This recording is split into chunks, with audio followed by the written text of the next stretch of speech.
오늘은 예수님께서 부활하신 주일, 그래서 부활주일로 지냅니다. 예수님께서 부활하셨습니다. 아멘. 그러면 부활하신 증거들이 뭐냐? 부활하신 증거는 예수님의 그 무덤에 시신이 없어졌습니다. 그러면 우리가 생각할 때, 야, 무덤에 시신이 없는지를 어떻게 확인할 수 있냐? 그러면 무덤을 파헤쳤단 말이냐? 매장이 아니고 이렇게 돌을 가서 막아서 거기에 이런 그러니까 우리 땅 파고 하는 매장이 아니고 뭐라 그래요?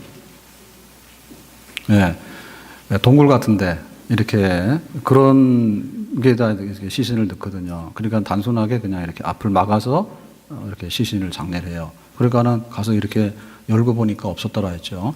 그리고 또 천사들이 야, 니들 왜 거기서 예수님 찾냐? 예수님께서 죽으시기 전에 그랬잖아. 다시 부활해서 살아날 거라고. 그래서 천사들도 예수의 부활을 증거했고요.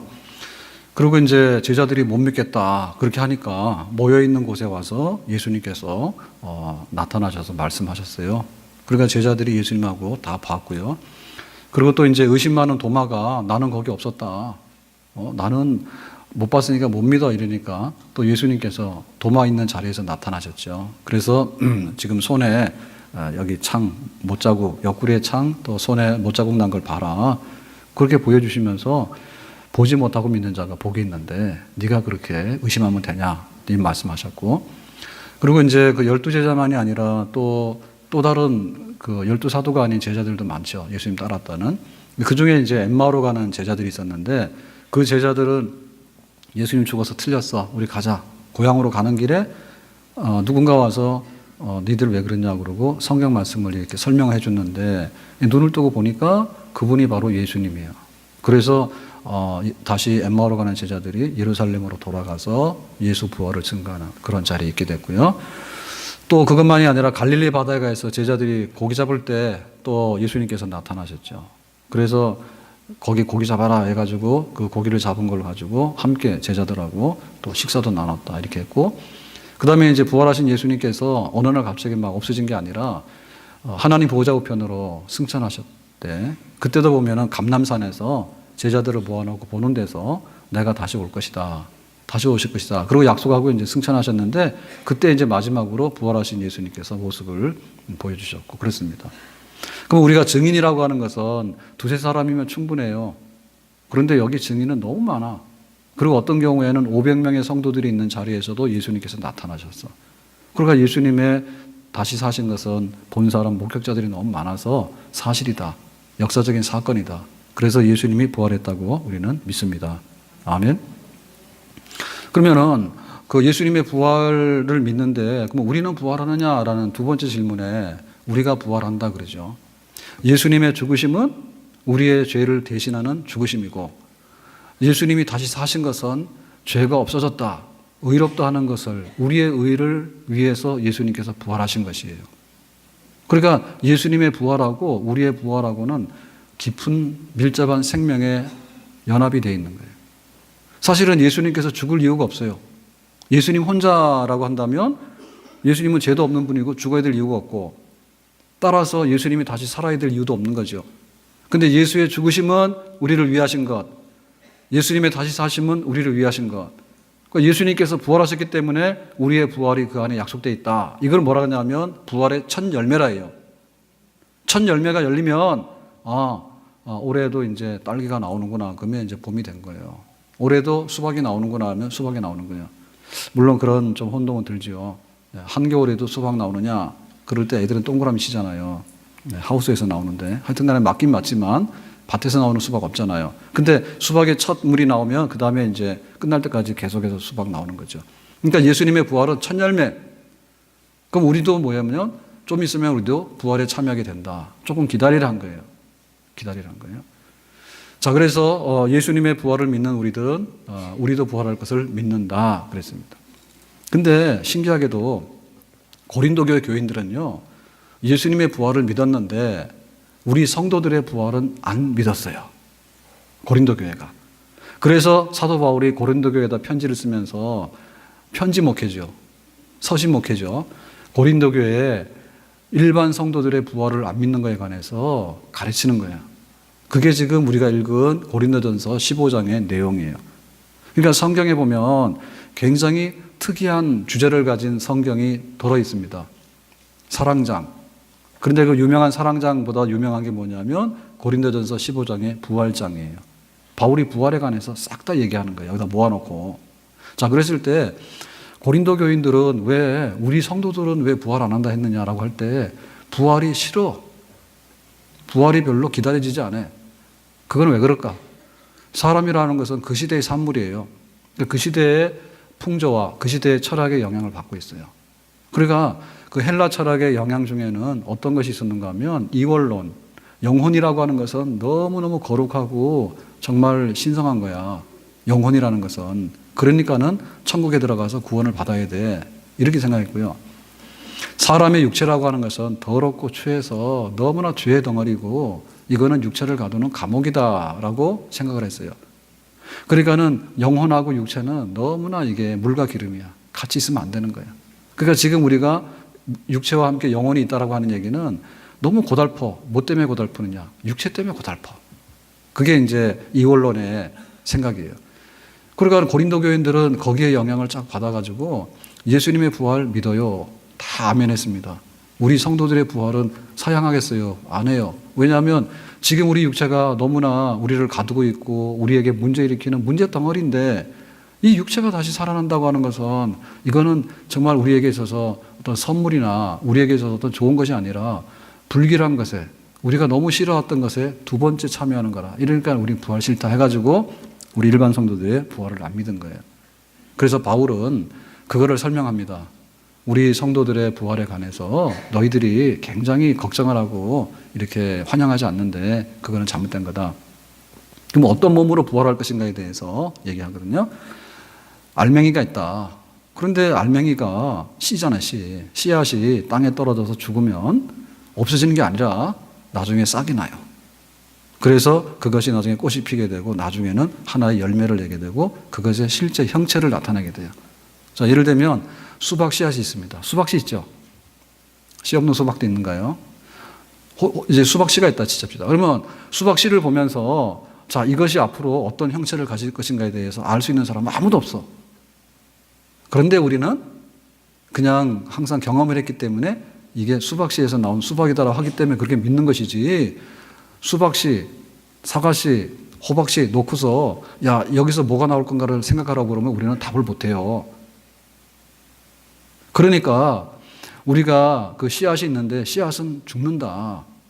죽는 것은 소멸돼 나가거나 멸절돼 나가는 게 아니다. 이건 하나의 생명의 과정 속에서 있는 현상이다. 그러니까 이 씨앗이 죽는 것은 새로운 형상을 만들어내기 위한 과정이다. 근데 새로운 형상을 만들어낼 때 하등하거나 아주 안 좋은 것으로 만들어진다면 고린도 교인들이 했던 것처럼 사양해야 됩니다. 부활의 몸 싫어 이래야 됩니다. 근데 그것은 철학적인 혹은 시대 사조적인 영향을 받아서 부활의 몸에 대해서 오해를 했기 때문에 그런 거예요. 부활의 몸은 굉장히 좋은 거예요. 그래서 우리의 육체의 반복적인 연장이다. 예를 들면 나쁜 것의 재탕이다. 악몽을 꿨는데 그 다음날 또 악몽을 꾸는 거예요. 그러면 그 악몽은 안 와야 되죠. 근데 오늘 꿈을 꿨는데 현실은 너무 안 좋아.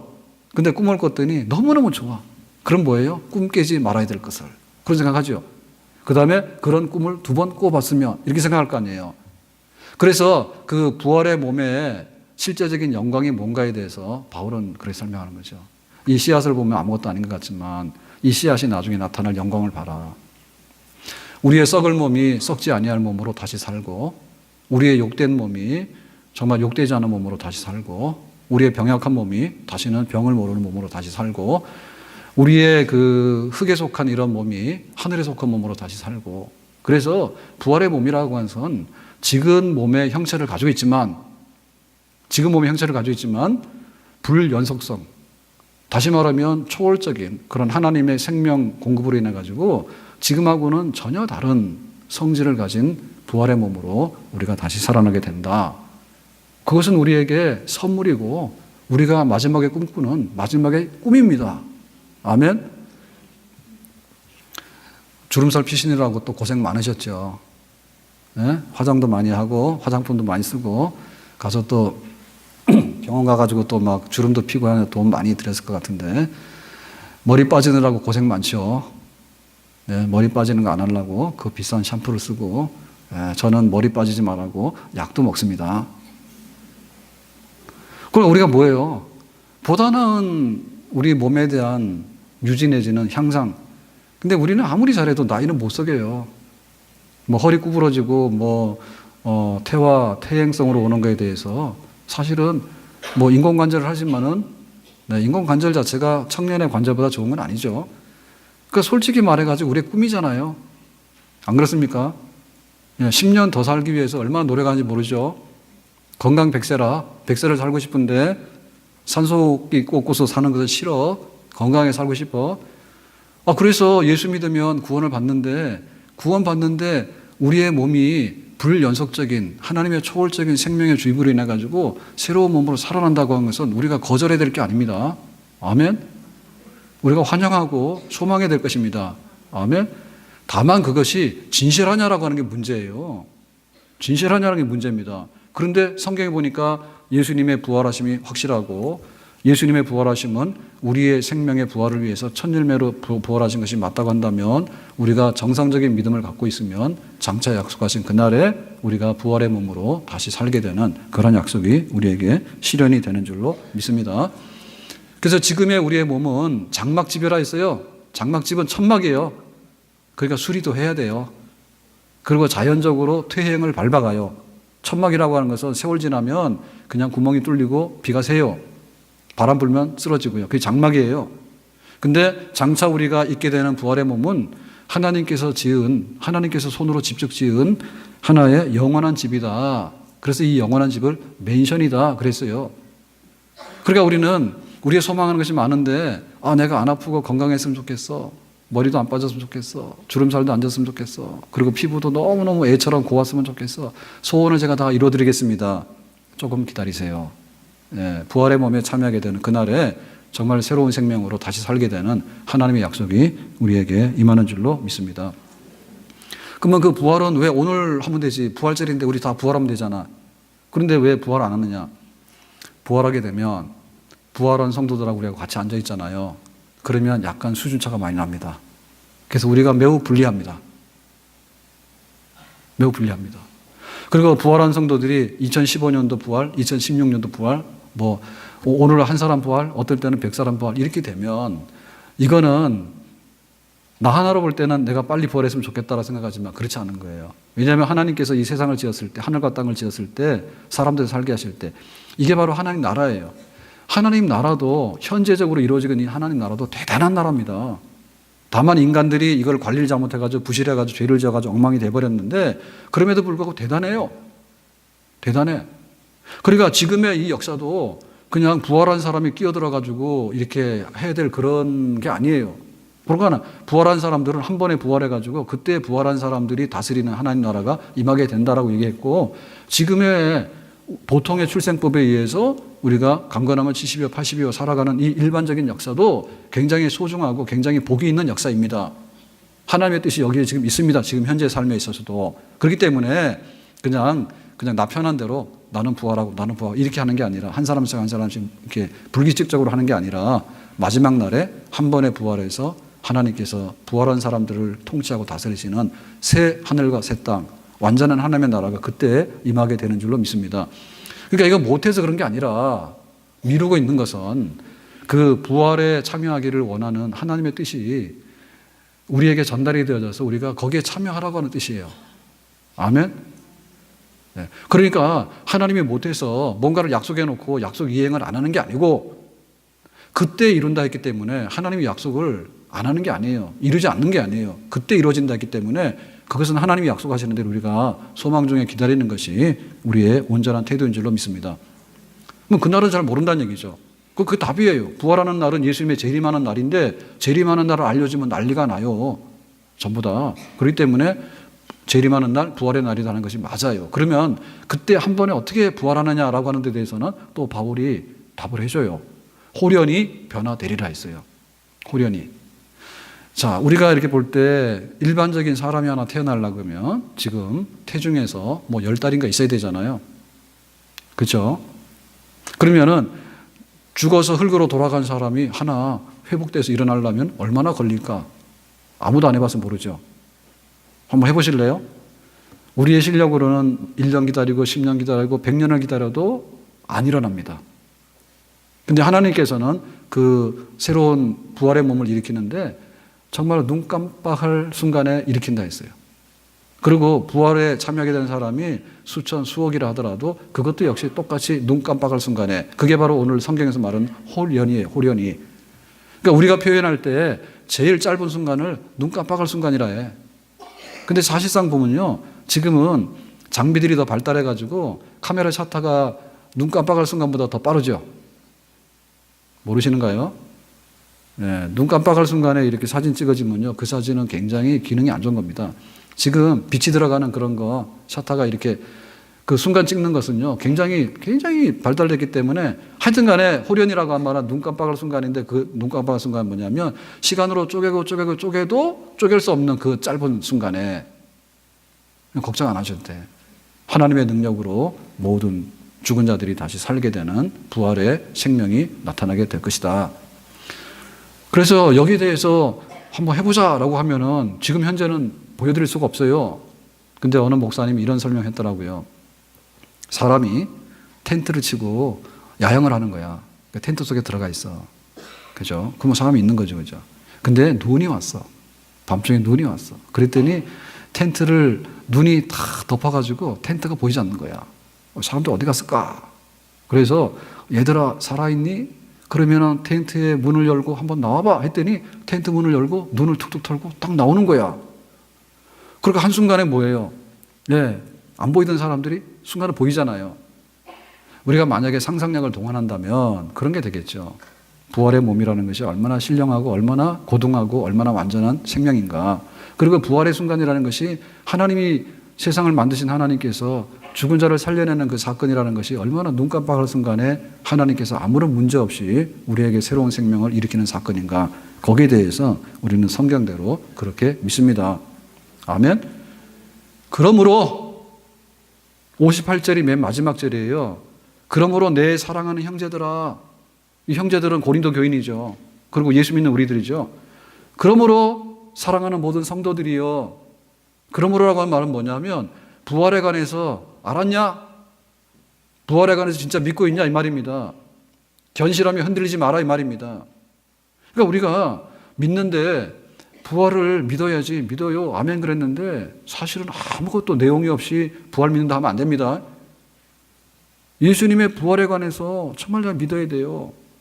그리고 예수님의 부활은 부활의 첫 열매예요. 예수의 죽음은 우리의 죄를 위한 죽음이요 예수의 다시 사심은 의로움을 입증하는 우리를 위한 의로움의 입증이다. 그러니까 우리도 예수 그리스도와 함께 연합되어 있기 때문에 예수님께서 재림하시는 그 시간에 호련히 모든 성도들이 다시 살아나서 부활의 생명을 잊게 될 것이다. 이거를 믿는다면죠. 그러므로 흔들리지 말라는 얘기. 그러니까 우리의 부활 신앙이 흔들려서는 안 되는데 알고 진실이 내가 알고 내가 마음으로 동의하고 나는 그렇게 믿습니다라고 하는 여기에 우리는 흠이 없고 흔들림이 없어야 될 줄로 믿습니다. 우리가 믿는 사람들을 보면서 아 저거 좀 안 됐네. 저거 왜 저렇게 하지? 교회가 왜 저래? 이런 얘기를 합니다. 그럴 때 제일 먼저 나오는 게 뭐냐면 믿는 사람이 저렇게 술 먹고 저거 막 거짓말도 하고 사기도 치고 저게 뭐야? 라고 할 때 안 되는 거예요.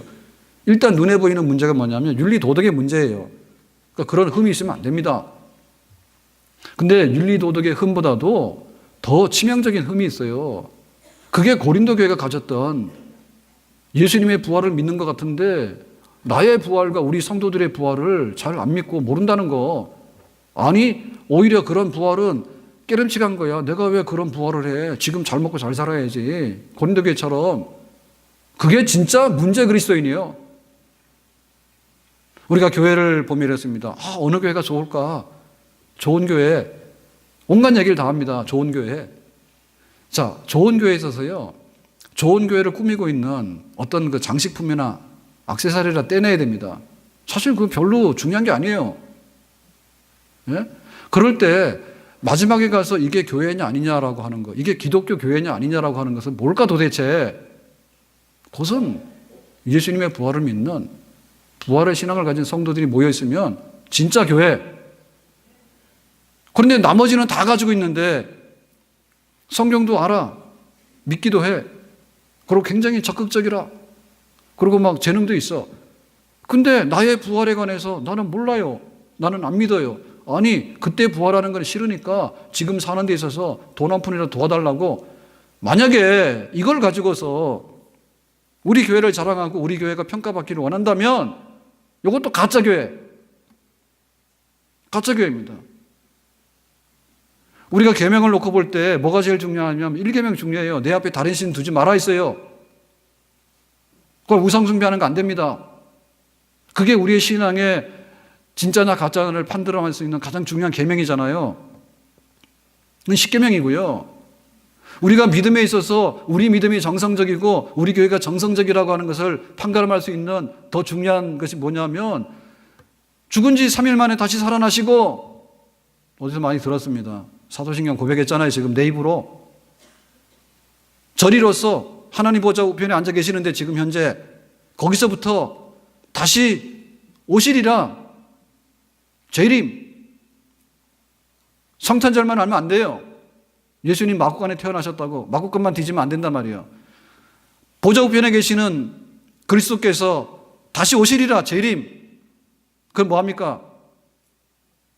심판하러 오시는데 몸이 다시 사는 것과 우리에게 있어서는 생명과 영광과 그런 소망 있는 그런 부활의 생명을 우리에게 주시고 몸이 다시 사는 것과 영원히 사는 것을 믿습니다라고 우리 신앙 고백이 끝나요.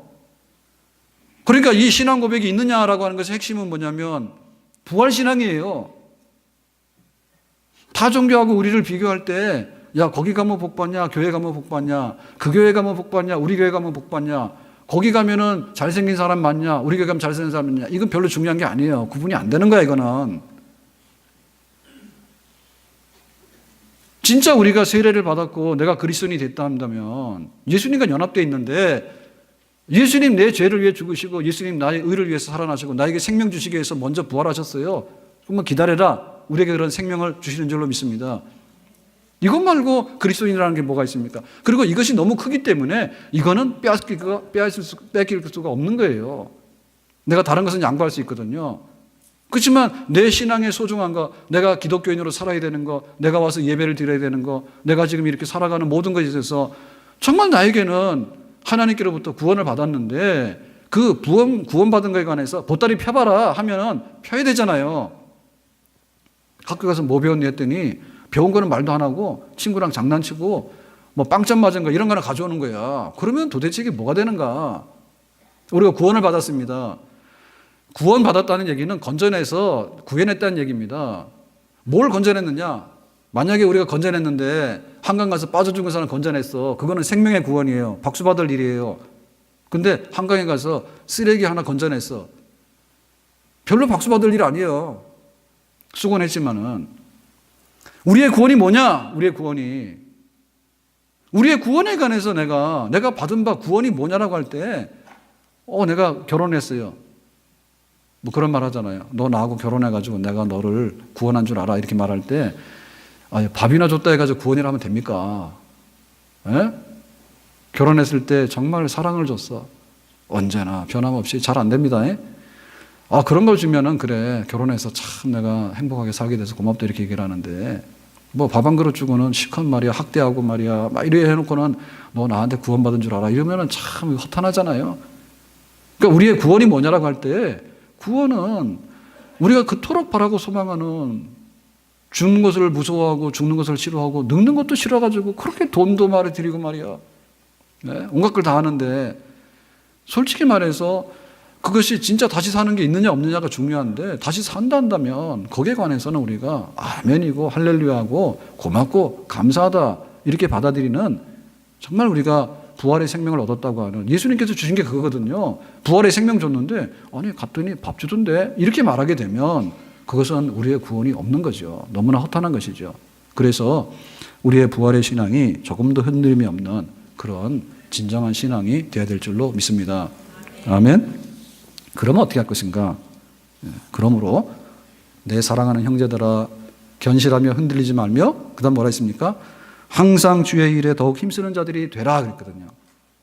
그러니까 우리가 예수님의 부활, 우리의 부활, 미래의 영광스러운 생명의 약속, 그걸 기다리고 있다면 어떻게 될 것인가? 주님의 일에 힘쓰라 했어요. 주님의 일에. 당연한 거죠. 주님의 일이 뭡니까? 주님께서 그렇게 많이 하셨던 일, 그리고 주님께서 우리에게 부탁하신 일, 복음 전파, 세계 선교, 음부의 권세를 이기는 교회를 세워서 그 교회를 충성스럽게 섬겨나가는 일, 이게 바로 주님의 일이죠. 주님께서 우리에게 부탁한 일이 일이에요.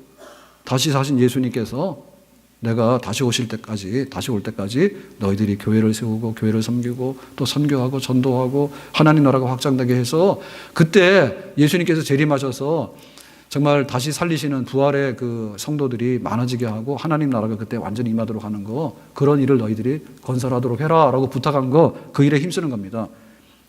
더욱 힘쓰는 겁니다. 그러니까 이거는 여기가 됐으니까 더 이상 안 한다 이런 게 아니라, 미끄러져 가지고 어제는 하다 오늘 안 하고 이런 게 아니라, 오늘 했으면 내일은 더 많이, 항상 예수님 오시는 그날까지 긴장의 끈을 놓지 않고 계속해서 그 주님을 섬겨나가는 일, 우리가 그렇게 주님을 섬겨야 될 줄로 믿습니다. 아멘. 그 아프리카의 어느 성도가 평생에 하루도 거르지 않고 전도를 했답니다. 어느 날 너무 몸이 아파가지고 들어누웠어요. 그래서 오늘은 전도 못 나간다, 어찌할까 이렇게 하고 있는데 갑자기 비가 쏟아지더래. 그래서 사람들이 비를 피하기 위해서 자기 집으로 들어오더래. 그래서 들어오는 사람들한테 전도했더래. 잘했죠? 네, 하기 싫은 사람은 하지 마세요. 평생에 전도를 하는 거야. 아픈 날 어떻게 전도할까? 오늘은 못해 라고 포기하는 게 아니라, 하나님 오늘은 전도를 못하는데 어떻게 할까요? 그랬더니 비 피하러 오는 사람들한테 복음 전하도록 기회를 주시더래. 바울을 보면요, 바울은 정말 열심히 일했습니다. 매 맞고 가난하고 때로는 병도 들고 때로는 배를 타고 가다 파선당해서 죽을 뻔도 하고 때로는 여행을 하다가 죽을 고비도 넘기게 되고 때로는 강도들 만나기도 하고, 의도적으로 유대인들 중에는 바울을 죽이기 위해서 암살하려고 하는 그런 사람들이 있고, 바울 힘들었어. 그렇지만 바울은 예수님을 향해서 불타는 열망, 내가 주님의 일을 해야 되겠다는 데 있어서 그 열망이 식어지거나 중단된 적이 없습니다. 중단된 적이 없습니다. 왜 그럴까요? 왜 그럴까요? 바울의 회심을 보면요, 바울은 술 먹다가 어느 날 이거 내가 술 좀 끊어야 되겠네, 몸이 안 좋다는데, 그렇게 회심한 게 아니에요. 바울은 뭐 회사 잘려가지고 내가 이렇게 참 세상에서 이런 일을 당하네, 그러니까 내가 어디 믿으러 가봐야 되겠다, 그런 게 아니에요. 바울은 굉장히 독특한 회심을 하게 되는데요, 그게 바로 다메섹 도상에서 회심하는 사건이에요. 다메섹의 큰 도시에 믿는 사람들이 있대, 예수 믿는 사람들이 있대. 그러니까는 그 사람들 체포하러 가는 거예요. 그러니까 혈기등등하죠. 왜 그랬느냐? 바울은 예수님을 본 적이 없지만은 사도 바울이 예루살렘에 유학 갔을 때 이미 예수님께서는 죽으셨어. 그러고는 사건이 다 끝났어. 근데 제자들이 예수가 부활했다고 자꾸 소문 퍼뜨리고 다니고 이런 거예요. 그러니까 이제 바울이 그 사람을 잡으러 가는 거죠. 그러니까 바울에게 있어서 예수는 뭐냐면 유대교를 어지럽히는 이단의 괴수, 하나님의 아들이라고 떠들었고 성전을 헐고 짓겠다고 신성모독한 자, 그러니까 사기꾼이야. 예. 죽었는데 다시 살아났다고 그런 걸 퍼뜨려가지고 그거를 아주 따라다니는 어리석은 제자들이 있어서, 그래 예수는 그런 사람이었단 말이에요. 근데 그 예수님이 나타난 거예요. 예. 정오의 빛 가운데 나타나서 바울이 쓰러졌어. 뭐 말을 타고 가다가 낙마했답니다. 그러면 하늘에서 음성이 들려오는데, 바울아 바울아 너 왜 그래, 나를 핍박해, 그랬더니 누구십니까 그랬더니 나는 네가 핍박하는 예수야 그랬더니, 바울이 거기서 깨지는 거거든요. 예수는 죽었어 있어야지, 죽어 있어야지. 그리고 지금 살았다고 하는 말은 다 거짓말해야 되잖아. 그런데 그 예수님께서, 부활하신 예수님께서 빛 가운데 나타나신 거예요. 그러니까 바울이 거기서 이제 회심하게 된 거예요. 그러니까 바울의 그 회심은 누구를 만난 회심이었냐면 예수를 만났는데, 그 예수님은 부활하셔서 지금 살아계신 예수님이에요. 그렇게 강력했어요. 그러니까 사도 바울에게 있어서 내가 왜 로마를 가야 되고 내가 왜 순교를 해야 되고, 이것은요 지금 내 앞에서 살아계신 예수님께서 보고 계시는 거야. 바울 너 옛날에 나 죽었다고 그렇게 막 그렇게 앙심을 품고 막 그렇게 했지, 근데 너 나 봤지? 여기 살아계시는 거야 앞에. 그러니까 바울에게 있어서는요 예수님을 향해서 정말 물불을 갈 수가 없게 된 거예요. 만약에 예수님을 바울이 따랐는데 예수님의 무덤이 있어. 무덤 갔더니 막 이렇게 아주 화려하게 무덤을 해놓은 거야. 여기 예수님이 묻혀 있다고. 예수님이 훌륭하다고. 만약에 그래서 사도 바울이 예수님을 믿고 나중에 주의를 하고 나섰다면요, 굉장히 미지근하게 했거나 굉장히 소극적으로 했을 것 같아요. 죽은 예수님 위해서 하면 하지만은 얼마나 더 하겠냐고, 죽은 예수를 위해서. 그렇지 않습니까? 근데 지금 살아계셔서 지금 보고 계시면서 야, 너 앞으로 나중에 보자, 천국 오면, 이렇게 말씀하시는 예수님 앞에서 바울이 살고 있으니까 바울에게 있어서는 현실이란 말입니다. 예수님의 부활을 자기는 받고 장차 우리가 천국에 가게 되고 부활의 몸을 입게 될 때 예수님 앞에 서서 야, 너 그때 잘했어. 너 그때 왜 그랬어? 너무나 현실적인 거란 말입니다. 그러니까 바울은 죽자 살자고 그렇게 죽어도 주를 위해 죽고 살아도 주를 위해서 살겠다고 그렇게 할 수밖에 없었던 거예요. 그게 당연했던 거예요. 오늘 우리의 삶을 한번 돌아볼 수 있기를 바랍니다. 예수님과 나의 관계는 죽은 예수와의 관계냐, 아니면 지금 살아계신 예수님과의 관계냐, 살아계시는데 앞으로는 안 볼 관계냐, 아니면 영원히 살아계시기 때문에 내가 그 옆에 서서 모든 것을 보고하고 거기서 평가받아야 될 그런 예수님과의 관계냐, 맨 마지막에 후자가 맞는 줄로 믿습니다. 아멘. 저희 어머니가 연세가 좀 많으신데요, 많을 수밖에 없겠죠. 그런데 옛날에 몰랐던 게 있는데 정말 이게 제가 좀 가슴 찡한 게 있어요. 가끔 가다 전화를 하는데, 가끔 가다가 오늘 또 전화해야 될 것 같은데요, 가끔 가다 전화를 하게 되면 이제 전화 끊으면서 꼭 하시는 말씀이 있어요. 그게 뭔가 하면은 아무도 잘 모르시겠죠. 두 사람의 대화를 도청하지 않았으니까 모르겠지. 뭐라 하느냐, 전화해줘서 고맙다. 그 얘기를 항상 하셔요. 전화 끊으려고 하면 전화해줘서 고맙다. 그러니까 다음에 또 해야 되겠죠. 네? 아무런 감동이 없네요. 저는 감동이 되더라고요. 젊어서 그럴 때는 몰랐어요. 근데 어떻게 이렇게 마음이 순하고 양같이 변했는지 모르겠어. 사실은 제가 해도 그냥 당연히 해야 될 거고 못했으니까 내가 미안한 거 아니야? 근데 그래, 전화해줘서 고마워 이러더라고. 그래서 연세가 많이 드시긴 드셨는가 봐. 그 나이를 드시면서 은혜를 받은 것 같아. 옛날에는 고맙다 얘기 안 했어요. 근데 지금은 전화만 해도 고맙다 그래. 솔직히 말해서 돌아가신 부모에게 대해서 우리가 잘하면 얼마나 합니까? 돌아가신 부모에 대해서 얼마나 잘하면 할 수 있는 게 뭐가 있어요? 감동이 없잖아요. 그런데 살아계신 부모에게 대해서요, 할 수 있는 것은 감동이 있어요. 왜냐하면 전화 한 번 해도 전화해줘서 고맙다고 하니까 신나잖아요. 안 그렇습니까? 그러니까 예수님에 대해서 돌같이 여긴다. 예수님께 돌같이 여기고, 과거의 사건으로 알아. 옛날에 그런 분이 계셨는데 우리한테 구원을 줬대. 그러니까 할 만큼 하자. 가서 예배 드리자 그러는데, 여러분 오늘이 부활주일이에요. 정말 우리가 예배 드리는데 다시 사신 예수 그리스도 앞에 와서 예배 드리는 그런 예배인 줄로 믿습니다. 아멘. 오늘만 부활주일이 아니라 사실은 매주마다 부활주일이에요. 그러면 또 저 이단 났다고 매주마다 부활절 지내는 교회 있다고. 매주마다 부활절입니다. 근데 다만 우리가 1년 중에 하루를 부활주일이라고 할 뿐이고 실제로는 매주마다 부활주일이에요. 왜냐하면 다시 사신 그 첫날을 기념해서 우리가 부활하신 예수님을 기념해서 예배드리는 날이 맞아요. 그러니까는 살아계신 주님 앞에 우리는 모른다 하거나 뒤로 돌아서서는 안 되는 겁니다. 무조건 앞으로 가서 오늘 못했던 일을 내일도 하고 더 많이 하는 그런 주님 앞에서의 충성된 삶을, 섬기는 삶을 우리가 살아야 될 줄로 믿습니다. 우리 앞에 부활이 있다면 흔들리지 않을 것입니다. 전에는 축복받는 것이 나의 소원이었으나 이제는 주님 자신이 내 소원입니다. 전에는 쉬지 않고 달라 하였으나 이제는 쉬지 않고 주님을 찬송합니다. 전에는 주님을 이용하려 했으나 이제는 주님이 나를 사용해 달라고 간구합니다. 전에는 세상에 더 오래 살고 싶었으나 이제는 천국에 가기를 더 소망합니다. 전에는 세상에 부자 되기 원했으나 이제는 영적으로 부유하기를 원합니다. 전에는 세상의 출세를 원했으나 이제는 이름도 없이 빛도 없이 주님 섬기기를 원합니다. 우리 앞에 부활이 있다면 흔들리지 않을 것입니다. 아멘. 자, 그래서 우리의 그 주님을 향한 섬김이 어떤 결과를 가져올 것인가. 오늘 말씀 마지막에 이릅니다. 너희 수고가 주 안에서 헛되지 않은 줄 알미라 했습니다. 자, 우리의 수고에 대해서 다 기억하고 거기에 합당하게 갚아주시고 상 주신다 해요. 자, 이거는 예수님의 재림 때, 우리가 부활할 때, 그때 최종적인 평가. 그리고 모든 게요, 마지막 끝이 중요합니다. 마지막 끝에 가서 어떤 평가를 받는가가 그게 진짜 최종적인 평가예요.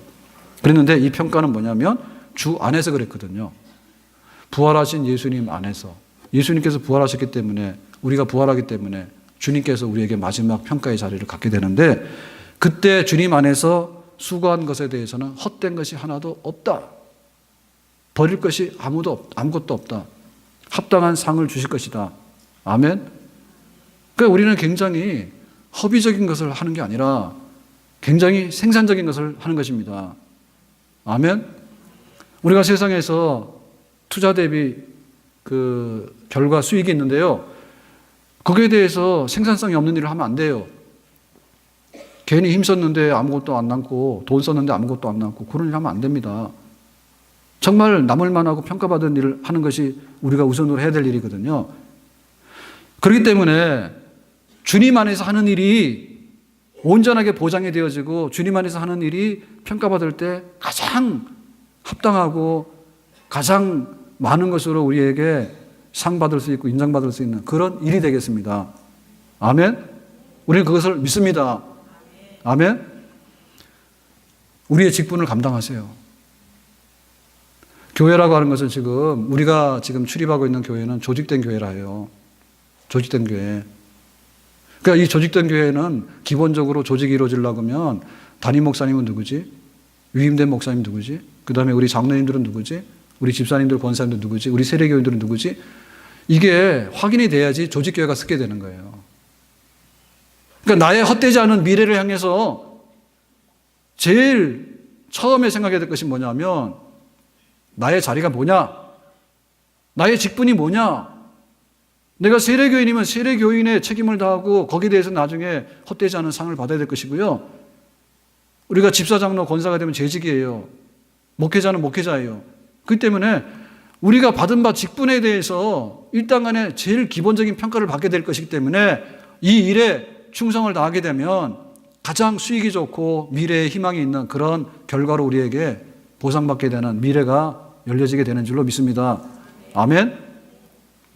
보이는 교회를 섬기지 않으면서 보이지 않는 하나님을 어떻게 섬기고, 우리에게 주어진 직책이 있고 우리의 자리가 있는데 거기에 관해서 내가 해야 할 일이 뭔지를 모르고 거기에 대해서 소홀히 여기는데 나중에 하나님 앞에 가서 세세한 것을 따지게 되면 완전히 불리합니다. 헛된 노력을 많이 하게 되는데 헛된 노력 하지 말고 우리가 조직된 교회에서 내 본분이 무엇인가에 관해서 충성하는 일, 그게 바로 미래의 상 받는 날이 되겠습니다. 그리고 우리가 은사를 주셨어. 은사 주셨기 때문에 재능이 있거든요. 집사님이라고 다 같은 게 아니에요. 은사가 있단 말입니다. 어떤 분들은 전도하는 은사가 있고, 어떤 분들은 찬양하는 은사가 있고, 어떤 가르치는 은사가 있고, 어떤 분들은 정말 오래 참는 은사가 있어. 그리고 어떤 분들은 교회를 화목케 하는 은사가 있어. 모였다 하면은 화목하게 만들어버려. 그 은사에 따라서 우리가 어떻게 하는가에 따라서 헛되지 않은 그런 하나님의 상과 그런 평가가 우리 앞에 펼쳐지게 되는 줄로 믿습니다. 그렇기 때문에 오늘 하루를 사는 하루살이처럼 살면 안 돼요. 내일이 없으니까 그냥 적당히 믿어버려라 라고 하는 것은 부활신앙하고는 연관이 안 되는 행동입니다. 우리 학생들 중에 보면 공부를 잘하는 학생 있잖아요. 그러면은 자, 한 달 후에 시험 쳐. 그러면 어떻게 합니까? 예, 한 달 동안이 나에게는 기회다라고 생각합니다. 근데 공부 안 하는 학생은 뭐냐면 한 달 후에 시험 쳐 그러면 한 달이나 남았구나. 아직도 놀아야 될 때다라고 그렇게 해석을 합니다. 요거는 해석에 오류가 있는 겁니다. 예? 그러니까 우리가 모든 것을 공개했기 때문에 공개한 것에 따라서요, 의도적인 노력을 하면서 기다리면서 준비하면서 상 받는 자를 쓰게 되는 그런 진지하고 정말 거기에 열정이 쏟아부어지는 그런 믿음의 삶으로 주님을 섬기는 것이 내가 예수 믿고 부활을 얻은 성도라고 하는 우리의 마땅한 삶의 결과치인 줄로 믿습니다. 아멘. 1885년 4월 5일이 부활주일이었습니다. 그러면 1885년이면 한 36년 전이죠. 131년 정도, 130년 전인데요. 자, 그날 어떤 일이 있었는가 하면 우리 한국교회에 아주 역사적인 발걸음이 있는 날입니다.